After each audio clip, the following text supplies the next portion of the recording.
Racist calls cops on LGBTQ plus family, then discovers they're the boss. How will this story escalate? To find out, watch the video to the end. But first, please subscribe to my channel and turn on notifications to get more stories like this. The late afternoon sun cast a golden hue over the quiet suburban neighborhood of Maplewood. The streets were lined with well-manicured lawns and white picket fences, a picture-perfect image of tranquility. But for the Hendersons, this day was anything but peaceful. Melissa and her wife Jana had just moved into the neighborhood a few weeks earlier with their two children, 8-year-old Mia and 5-year-old Toby. Their arrival had been met with mixed reactions. While many neighbors had welcomed them warmly, there was one house on the corner where the curtains always seemed to twitch whenever the Hendersons were outside. That house belonged to Ruth Perkins. Ruth was known throughout the neighborhood for her outspoken opinions and thinly veiled prejudice. She prided herself on maintaining what she called traditional values, and the sight of Melissa and Jana living openly as a family in her neighborhood had clearly struck a nerve. At first, it was just glares and muttered comments. But today, Ruth decided to take things a step further. Melissa and Jana were in the front yard with their kids, unpacking boxes and setting up a small swing set for Toby. The air was filled with the sound of laughter as Mia helped her little brother try out the slide for the first time. Jana paused to wipe sweat from her brow, smiling as Melissa handed her a glass of lemonade. "I think we're finally starting to make this place feel like home," Jana said, her tone hopeful. Melissa nodded, glancing around the yard. "Yeah. It's been a long time coming, but this is it. This is where we're supposed to be." Their moment of peace was interrupted by the sound of a window slamming shut. Both women turned to see Ruth standing on her porch, arms crossed and lips pursed in disapproval. Melissa sighed, trying to ignore the older woman's icy glare. "She's at it again," Melissa muttered under her breath. "Let her stew," Jana replied, rolling her eyes. "We're not going anywhere." But Ruth wasn't content to simply glare this time. As the Hendersons continued to work in their yard, she pulled out her phone and began dialing. "Hello, police? I need to report a suspicious situation in my neighborhood," Ruth said, her voice dripping with feigned concern. "There's a couple here with their kids and, well, let's just say they don't exactly fit in around here. I'm worried they might be up to no good." When the call ended, Ruth smirked, satisfied with herself. She watched from behind her curtains as a police car pulled up to the Hendersons' home minutes later. Two officers stepped out, their faces neutral as they approached the family. "Excuse me," one of the officers said, addressing Melissa. "We received a call about some suspicious activity in the area. Do you live here?" Melissa exchanged a glance with Jana, her stomach sinking. She had heard of incidents like this before, where families like hers were targeted simply for existing. Taking a deep breath, she stepped forward. "Yes, we do," Melissa said calmly. "Is there a problem, officer?" The officer hesitated, clearly uncomfortable. "We're just following up on a report. May we see some identification?" Melissa nodded, reaching into her pocket to retrieve her ID. Jana did the same, their movements slow and deliberate. They handed their IDs to the officers, who examined them briefly before nodding. "Thank you," the officer said. "It looks like everything checks out here. Sorry for the inconvenience." Jana couldn't hold back her frustration. "An inconvenience? This is our home. We're just trying to live our lives." The officer looked apologetic. "I understand, ma'am. Unfortunately, we're required to respond to every call." As the police car drove away, Ruth stepped onto her porch, a smug expression on her face.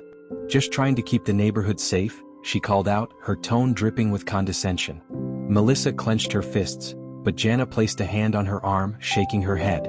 "She's not worth it," Jana said quietly. That evening, after the kids were in bed, Melissa and Jana sat on the couch, their emotions raw.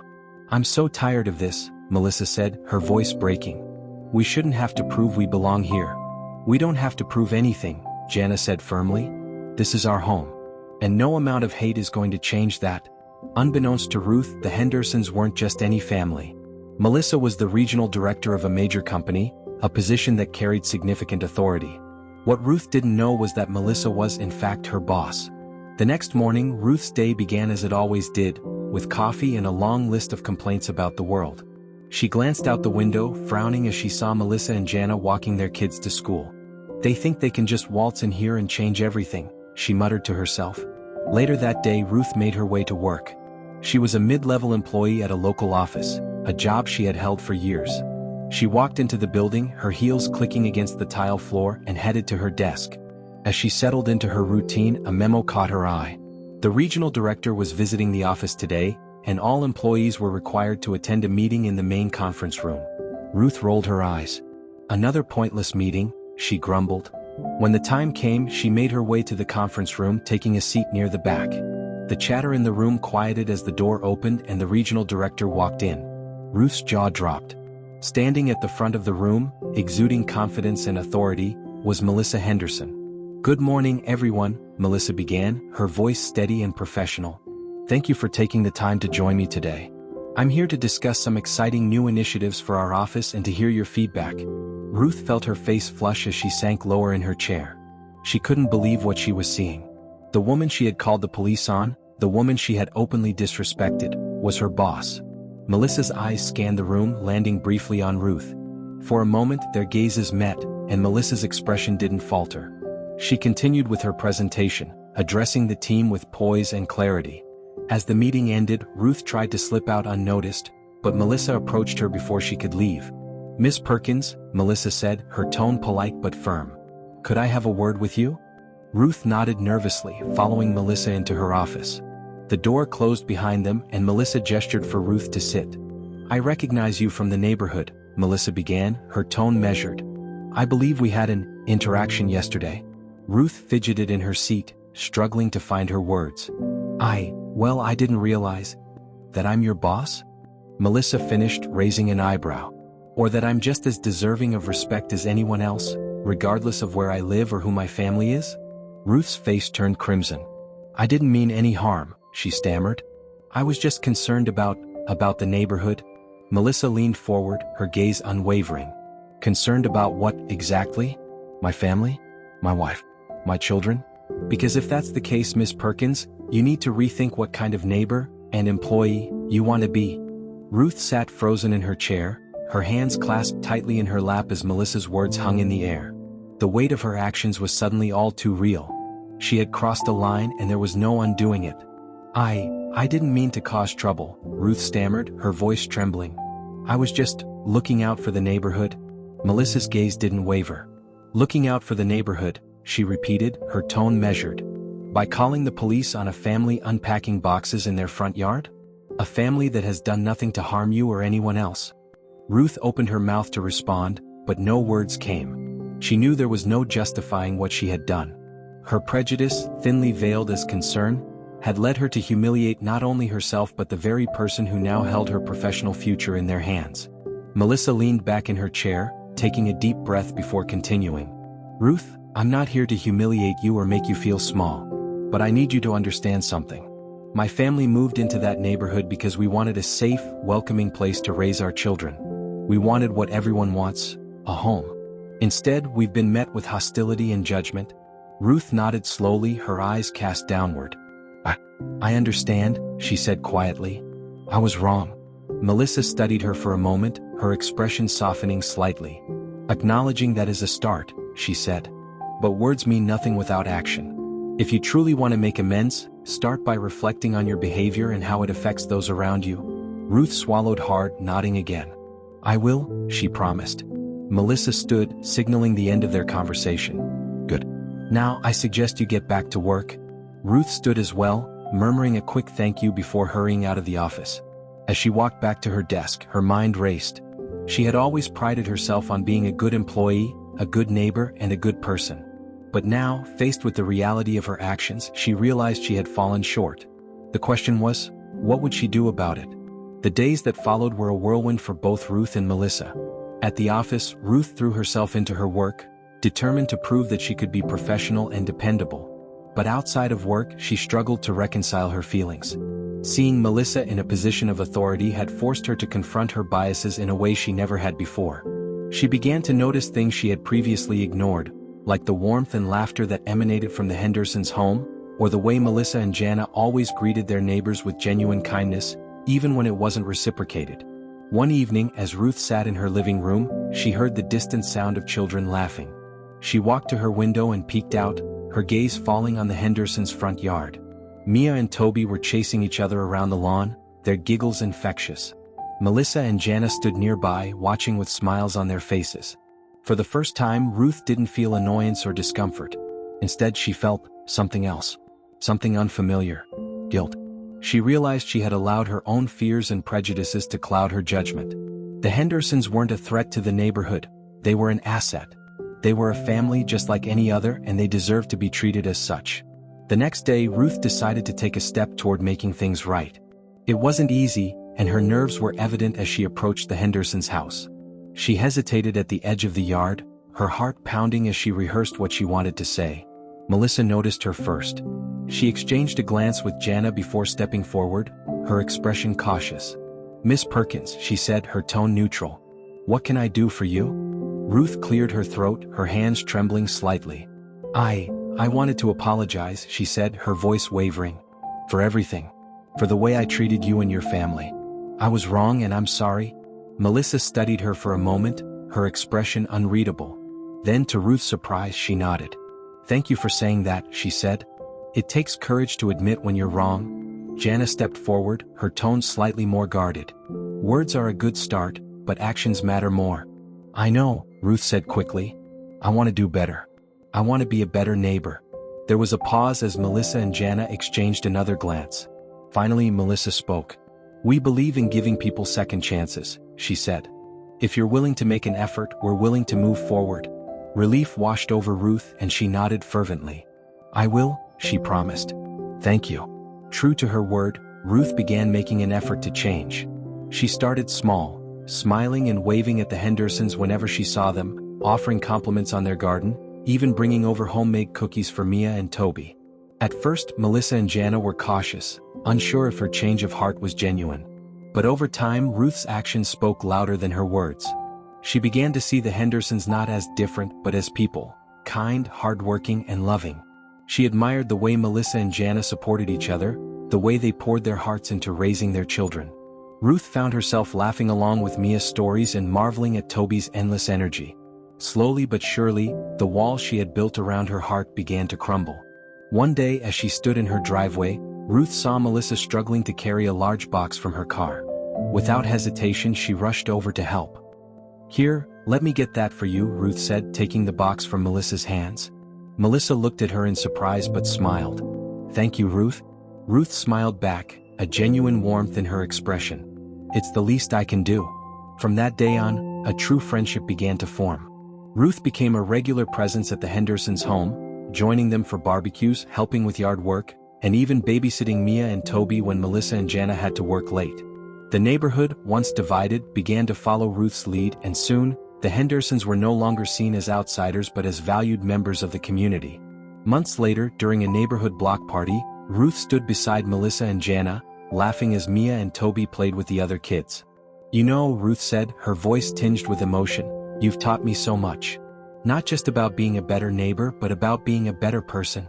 Melissa placed a hand on her shoulder, her smile warm. "And you've shown us that people can change. That's what matters." Jana nodded, raising her glass in a toast. "To second chances," she said. "To second chances," Ruth echoed, her heart full. As the sun set over Maplewood, the laughter and chatter of the block party filled the air. The Hendersons and their neighbors, once divided, stood together as a community, proof that understanding and kindness could overcome even the deepest divides. The changes in the neighborhood were undeniable. What had once been a place of quiet judgment and division now hummed with warmth and camaraderie. The Hendersons had become a central part of the Maplewood community, not through grand gestures but through the simple, everyday acts of being themselves, kind, open, and unwaveringly supportive of those around them. Ruth, once the emblem of resistance to change, had fully embraced her role as an ally and friend. She found herself looking forward to her time with the Hendersons, her days brightened by Toby's boundless energy and Mia's thoughtful curiosity. Over time, she even became something of a surrogate grandmother to the kids, who affectionately called her Miss Ruth. One afternoon, as the neighborhood buzzed with preparations for a community fundraiser, Ruth found herself standing in Melissa and Jana's kitchen, helping them bake cookies for the event. The air was filled with the sweet aroma of chocolate and the sound of Toby giggling as he licked batter off a spoon. "You know," Ruth said, glancing at Melissa as she placed a tray of cookies into the oven, "if you told me a year ago that I'd be here, doing this, I wouldn't have believed you." Melissa smiled, leaning against the counter. "Life has a funny way of surprising you." Jana, who was frosting a batch of cupcakes, chimed in. "It's not just life. You made the choice to change, Ruth. That takes courage." Ruth nodded, her expression thoughtful. I guess I realized how much I was missing out on by holding on to all that negativity. You and your family have taught me so much about love, acceptance, and what it really means to be a neighbor. Melissa reached out and placed a hand on Ruth's shoulder. And you've shown us that people can grow. That means a lot. The fundraiser was a resounding success, thanks in large part to the Hendersons' efforts. The event was held in the neighborhood park, with tables set up for games, food, and raffles. The atmosphere was lively, filled with laughter and the chatter of neighbors who had grown closer over the months. As the sun began to set, Ruth found herself sitting on a bench with Melissa, watching the kids play tag on the grass. You've really made a difference here, Ruth said, her voice tinged with admiration. This neighborhood is better because of you? Melissa shook her head, a modest smile on her face. It's not just us. It's everyone coming together. We just wanted to be part of a community and now we are. Ruth glanced at Melissa, her expression serious. I need to thank you. Not just for forgiving me but for giving me a chance to be better. You've changed my life in ways I didn't think were possible. Melissa's smile grew. It's never too late to start over, Ruth. And for what it's worth, we're glad you're part of our lives. As the months turned into years, the bonds within the neighborhood deepened. Melissa and Jana continued to thrive, their love and resilience serving as an inspiration to everyone around them. Mia grew into a confident and compassionate young woman, her mother's values of kindness and strength evident in everything she did. Toby, ever the energetic spirit, became known as the mayor of the neighborhood, always ready with a joke or a smile. Ruth's transformation became something of a legend among the neighbors. She went from being the grumpy woman on the corner to the heart of the community, organizing events, mentoring younger residents, and always ready with a kind word or helping hand. Her friendship with the Hendersons became a cornerstone of her life, and she often reflected on how much they had taught her. One evening, as Ruth sat on her porch watching the sunset, Melissa joined her, carrying 2 glasses of iced tea. They sat in comfortable silence for a moment before Ruth spoke. Do you ever think about how it all started? That day I called the police on you? Melissa chuckled softly. I think about it sometimes. It's not exactly a fond memory, but it's part of the journey. Ruth nodded, her gaze distant. I still feel ashamed when I think about it, but I'm grateful you gave me a chance to change. Melissa turned to her, her expression warm. Ruth, the past is the past. What matters is who you are now. And you've become someone we're proud to call our friend. Tears welled in Ruth's eyes as she nodded. Thank you, Melissa. That means more than you know. The Henderson story eventually caught the attention of a local journalist, who wrote a feature about the family and the transformation of the neighborhood. The article highlighted the power of empathy and community, showing how one family's courage to live authentically had inspired change in those around them. The story went viral, sparking conversations about acceptance and the importance of creating inclusive communities. People from all over reached out to the Hendersons, sharing their own stories of love and resilience. Melissa and Jana were invited to speak at events, where they shared their journey and encouraged others to embrace kindness and understanding. Through it all, the Hendersons remained grounded, their focus always on their family and the community that had become their home. They knew that their story wasn't just about overcoming prejudice, it was about the power of love to bridge divides and create lasting change. Years later, as the Hendersons and Ruth sat together at Mia's high school graduation, they reflected on how far they had come. The once divided neighborhood was now a place of warmth and unity, a testament to the transformative power of compassion. As Mia walked across the stage to receive her diploma, the audience erupted in cheers. Ruth wiped a tear from her eye, her heart swelling with pride. She's going to change the world, she said softly. Melissa smiled, her arm around Jana. She already has. The Hendersons had set out to find a home, but they had built something even greater. A community united by love, understanding, and the belief that everyone deserves a place to belong. The years following Mia's keynote speech at the Diversity Festival saw Maplewood flourish in ways no one could have predicted. What had once been a quiet, insular neighborhood had become a symbol of inclusion and progress. Visitors from neighboring towns and even cities came to witness the community's transformation, drawn by the stories of resilience, empathy, and the power of change. For Ruth, the transformation was deeply personal. Her journey from skepticism to advocacy had not only reshaped her view of the world but had also given her a sense of purpose she had never imagined.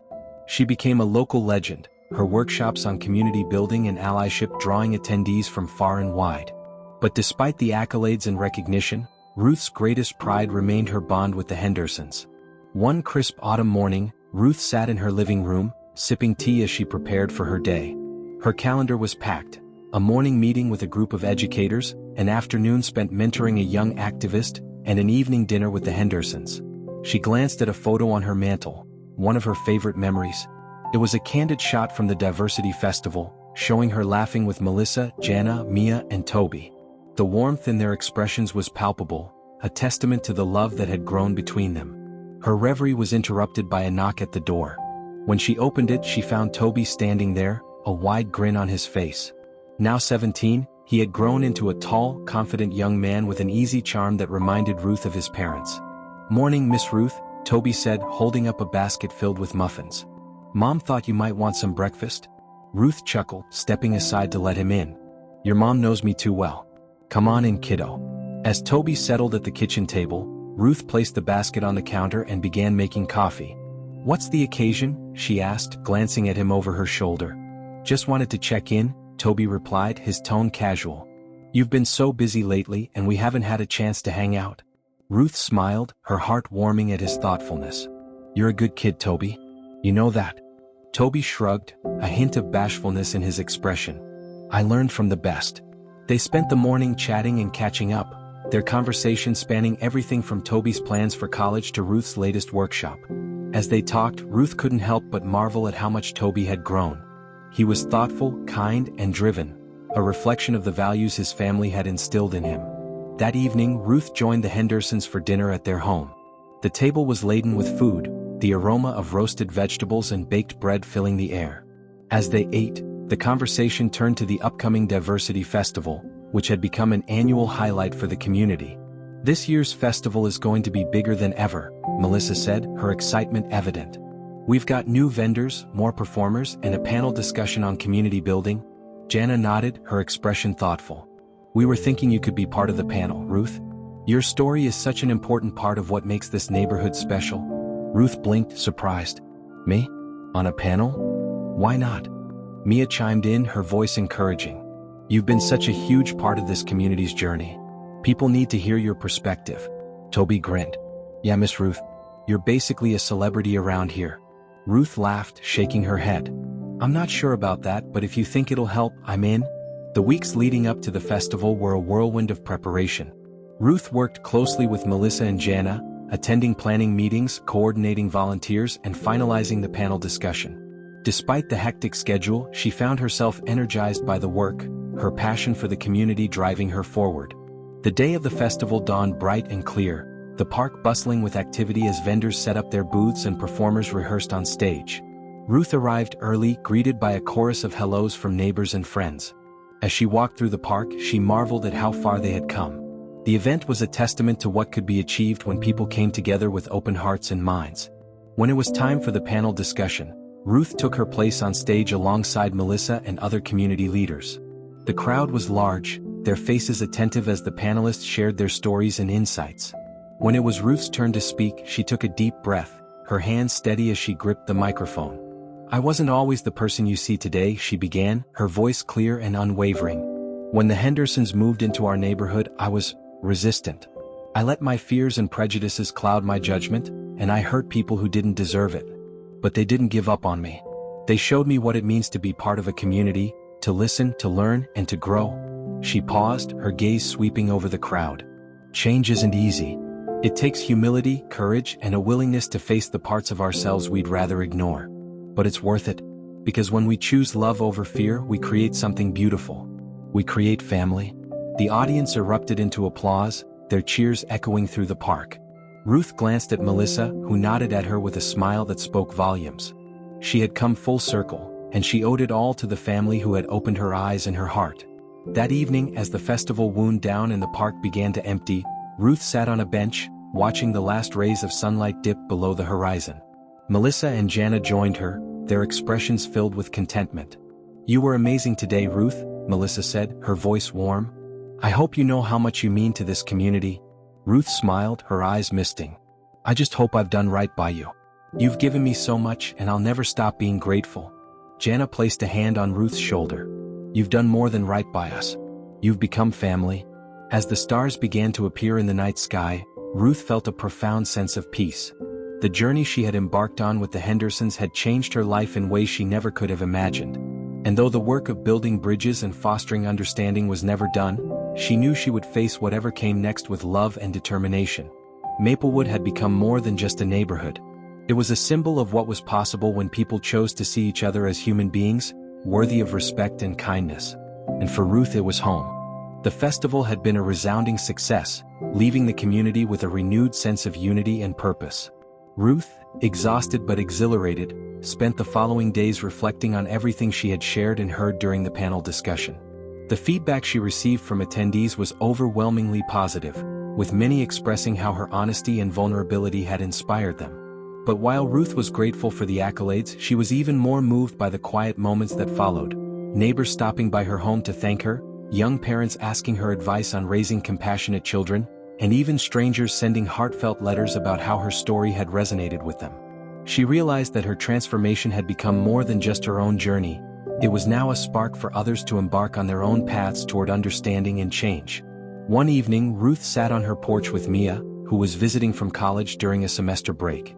The young woman had blossomed into a passionate advocate for social justice. Her studies and extracurricular activities all focused on creating systemic change. "You were incredible at the panel, Miss Ruth," Mia said, her eyes bright with admiration. "I've heard a lot of speakers, but you have a way of making people really listen." Ruth chuckled, shaking her head. "I never thought I'd be a speaker. But I've learned that sometimes the best way to help others is by sharing your own mistakes." Mia nodded, her expression thoughtful. "That's what makes it so powerful.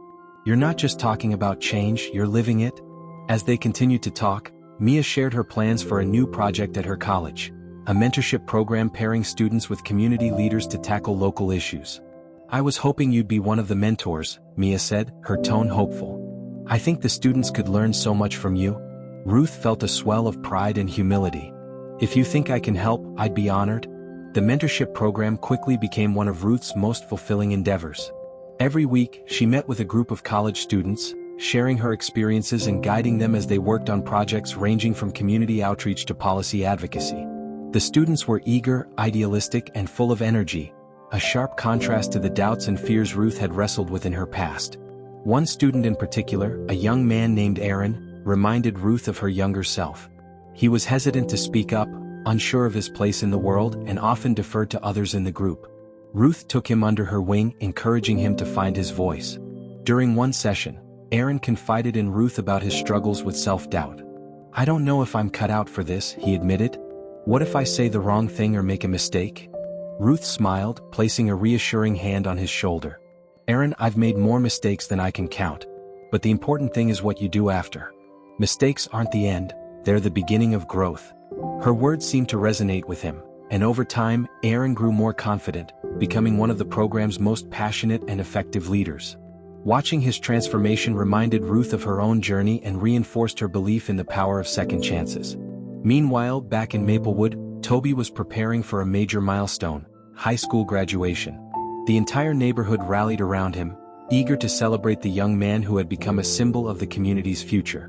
Ruth, of course, was at the center of the preparations, working alongside Melissa and Jana to organize a backyard party in his honor.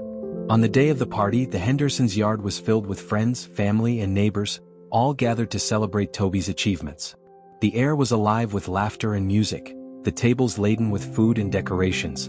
As Toby mingled with the guests, Ruth watched from a distance, her heart swelling with pride. When it came time for speeches, Ruth surprised everyone by stepping up to the microphone. "Toby," she began, her voice steady but filled with emotion, "I've had the privilege of watching you grow into the incredible young man you are today. You've faced challenges with grace, stood up for what's right, and brought people together in ways that most adults can only dream of." She paused, her gaze meeting Toby's. "You've taught me so much about courage and kindness, and I know that whatever path you choose, you're going to make this world a better place. I'm so proud of you, kiddo." The crowd erupted into applause as Toby ran up to hug Ruth, tears streaming down his face. "Thank you, Miss Ruth," he whispered. "You've been like a second grandma to me." Ruth laughed, wiping her own tears. "And you've been like a grandson to me. Don't ever forget how special you are." As the years went on, the bonds within the Henderson family and their community only deepened.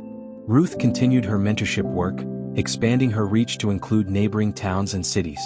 She became a sought-after speaker at events and conferences, her story serving as a testament to the transformative power of empathy and connection. Melissa and Jana, too, continued to make an impact, their efforts to build bridges and foster understanding inspiring countless others. Mia, now a graduate student, followed in their footsteps, dedicating her career to creating inclusive communities. Toby, ever the heart of the family, pursued a degree in education, hoping to become a teacher and mentor for future generations. Through it all, Ruth remained a constant presence in their lives. She celebrated their victories, comforted them in their struggles, and reminded them of the values that had brought them together in the first place. One summer evening, as the family gathered on Ruth's porch for a barbecue, Toby asked a question that had been on his mind. "Miss Ruth, do you ever think about how things would have been if you hadn't changed?" Ruth took a moment to answer, her gaze drifting to the horizon. "I think about it all the time," she admitted. "I think about how much I would have missed, your laughter, your kindness, your family. And I think about how lucky I am that I had the chance to change." Mia leaned forward, her expression earnest. "But you made the choice, Miss Ruth. That's what matters. You didn't just have a chance, you took it." Ruth smiled, her eyes misting. "You're right. And I'll never stop being grateful for that." As the sun dipped below the horizon, casting the porch in a warm, golden light, the family sat together, their laughter mingling with the soft hum of crickets. Maplewood had become more than just a neighborhood. It was a testament to the power of love, growth, and community. For Ruth, the journey had been unexpected and challenging, but it had also been the most rewarding chapter of her life. And as she looked around at the people who had become her family, she knew that the legacy they had built together would endure for generations to come. The years seemed to pass in the blink of an eye, each one bringing new milestones and memories for Ruth and the Hendersons. The once reluctant neighbor had become a cornerstone of their family, her wisdom and warmth a constant source of guidance and love. Even as she grew older, Ruth remained as active and passionate as ever, dedicating her time to fostering connections and championing inclusivity. One winter evening, as snow blanketed Maplewood in a soft, shimmering coat, Ruth sat in her cozy living room, the fireplace crackling softly beside her. The Hendersons had just left after a family dinner, their laughter still echoing in her mind. Ruth leaned back in her chair, reflecting on how much her life had changed since that fateful day when Melissa and Jana had moved into the neighborhood. It was hard to imagine the person she had been back then, closed off, judgmental, and so certain of her own worldview. The journey she had taken with the Hendersons had been transformative, opening her heart to possibilities she never thought she'd embrace. And in doing so, it had filled her life with a richness she hadn't known was missing. Her thoughts were interrupted by a knock at the door. Surprised, Ruth rose from her chair and opened the door to find Toby standing there, bundled in a thick coat and scarf, a sheepish grin on his face. "Can I come in?" he asked, his breath visible in the chilly air. "Of course," Ruth said, stepping aside to let him in. "What brings you out on a night like this?" Toby shrugged as he removed his coat. "I was thinking about you. About everything you've done for us. For me." Ruth smiled, her heart swelling. "I haven't done anything you wouldn't have done for me, kiddo. That's what family is for." They settled by the fire, sipping hot cocoa as they talked about the past, the present, and the future. Toby shared his dreams of becoming a teacher and how he hoped to inspire his students the way Ruth had inspired him. "You're going to be incredible," Ruth said, her voice filled with pride. "I have no doubt about that." Toby smiled, his eyes glistening. "That means a lot coming from you. You've been one of the biggest influences in my life." Ruth reached over, placing a hand on his. "And you've been one of mine. Don't ever forget how special you are, Toby." As the years went on, Ruth's health began to decline, though her spirit remained as strong as ever. She continued to mentor, teach, and inspire, even as she relied more on the Hendersons for support. They visited her daily, ensuring she was never alone and always felt loved. One spring morning, Ruth sat in her garden, the air fragrant with blooming flowers. Melissa joined her, carrying a tray of tea and cookies. They sat together in comfortable silence, the bond between them needing no words. "I've been thinking," Ruth said after a while, her voice soft, "about what my life would have been like if you and your family hadn't moved here." Melissa looked at her, her expression gentle. "And what do you think?" "I think I would have been lonely," Ruth admitted. "I would have missed out on so much, on you, Jana, Mia, Toby. You've given me more than I ever thought possible." Melissa reached for Ruth's hand, her grip firm yet comforting. "And you've given us so much in return. You're part of our family, Ruth. Always." A few years later, Ruth passed away peacefully in her sleep, surrounded by the people she loved most. Her passing was a profound loss for the Hendersons and the entire Maplewood community, but her legacy lived on in the lives she had touched. At her memorial service, the community gathered to celebrate Ruth's life and the incredible impact she had made. Melissa delivered a heartfelt eulogy, her voice steady despite the tears streaming down her face. "Ruth taught us that it's never too late to change," Melissa said, her words resonating through the room. "She showed us that love, understanding, and forgiveness can transform not just individuals but entire communities. She wasn't just our neighbor or our friend, she was family. And she will always be with us." After the service, the Hendersons and their neighbors planted a tree in Ruth's honor in the center of the park where the Diversity Festival was held each year. The tree, a towering oak, symbolized strength, growth, and the enduring power of love. Years later, the Hendersons stood beneath Ruth's tree during the annual Diversity Festival, now renamed the Ruth Perkins Unity Festival. Mia, now a social justice advocate and author, delivered the keynote address, her words filled with the wisdom Ruth had imparted to her. "Telling Ruth's story reminds us of the power we all hold to create change," Mia said, her voice steady. "She taught us that growth isn't easy but it's necessary. And she reminded us that love is the most powerful force we have." The crowd erupted into applause, their cheers echoing through the park. Melissa and Jana stood together, their hands intertwined, their faces glowing with pride. Toby, now a teacher, sat in the front row with his students, his heart full as he listened to his sister speak. As the festival continued, the Hendersons found themselves surrounded by friends, neighbors, and visitors from near and far. Ruth's influence had rippled outward, touching countless lives and inspiring others to follow her example. That evening, as the sun set and the park began to empty, Melissa and Jana stood beneath Ruth's tree, their arms around Mia and Toby. The oak's branches stretched toward the sky, its leaves rustling softly in the breeze. "She'd be proud of us," Melissa said, her voice filled with emotion.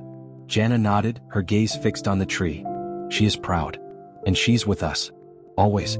As the family walked home together, the lights of Maplewood glowing warmly around them, they knew that Ruth's legacy would continue to guide them. Her story, like the tree that bore her name, was a testament to the enduring power of love, growth, and community. Maplewood was more than just a neighborhood. It was a beacon of hope, a reminder of what could be achieved when people chose to embrace one another with open hearts. And at the center of it all was the memory of Ruth Perkins, a woman who had found her family, her purpose, and her place in the world.